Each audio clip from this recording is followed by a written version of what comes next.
Brigitte EnglGetty images the White Buffalo on stage at the O2 Shepherd's Bush Empire on January 20, 2017 in London, United Kingdom. The White Buffalo, the stage moniker for musician Jake Smith, has just released his sixth studio album entitled Darkest Darks, Lightest Lights.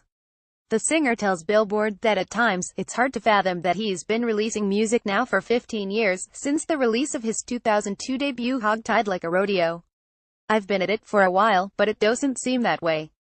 Early on my career, I really didn't have the means to put albums out, so it's definitely an accomplishment to have 6 albums out at this point, unlike the previous albums in the White Buffalo catalog. Smith says that this album came together from scratch, which posed a challenge, though it was one that got his adrenaline flowing. I didn't have a large cornucopia of songs going into this album, so a lot of them were created on the spot, some out of the air, some out of ideas that I had earlier that I twisted and tweaked and expanded on. I think it's a little more rock, a little more forward with attitude and balls than some of the other ones. I think there's an urgency that comes with the process of me having to figure it out and write the songs pretty quick. I was lucky to hit on these in a prolific stretch of time, and I kind of willed the album to happen on the writing side. It was very fast. Also, we approached the recording process a little different in that I would sing and play guitar first, trying to get that rawness and as much of a live feel as we could. That was a different approach than we had taken. One aspect of the new disc that fans have come to expect is a varied set of songs and styles. Smith says that one song that forced his creative hand a bit was Nightstalker Blues. That's the story of Richard Ramirez, who is a psychotic, evil and satanic murderer. He's also a rapist and robber that terrorized Southern California, he said of Ramirez, who spent the last 23 years of his life on death row in San Quentin before succumbing to lymphoma in 2013. I did some research on him to kind of revisit the fear and his situation with the evil and aggression that he portrayed. It's kind of biographical, at least from my side as a child looking at it, but also at the character. It was a scary and unsettling rabbit hole to go down. Smith stresses that he wasn't trying to sympathize with Ramirez in the song, or even approach the subject from his point of view. Rather, the song is mainly his observation of the heinous crimes that he committed. To me, that would be a twisted way to approach it, he said. I don't want to get in his head. The dark songs that I write are fantasy songs, and he was such a scary figure.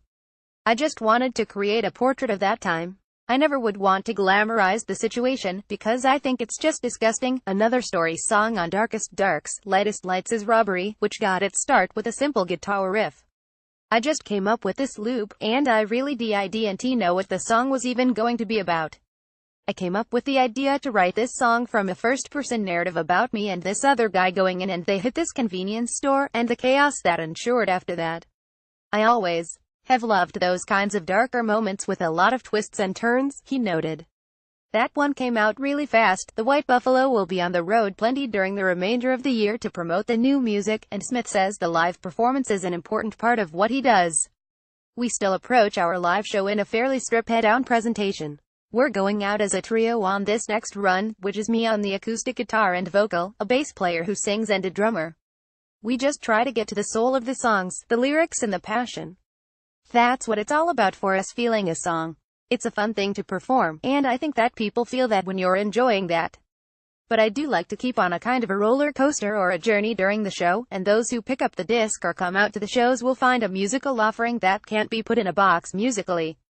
Smith says he prefers it that way. I have always been like that, not attached to any one style of music. It's American and very roots-based, but not categorizable in the sense that someone could call it country, rock or folk. I like being able to write what I want from a writing perspective. I don't know any other way to do it. I don't know if I could say I'm going to write a country song, or so on. I'd almost feel as if I lost control of those initial inspirations. My fanbase has this expectation that I'm going to not have filler or fluff, and I'm going to keep it real and honest. I like the fact that they really don't know what is going to come out of me.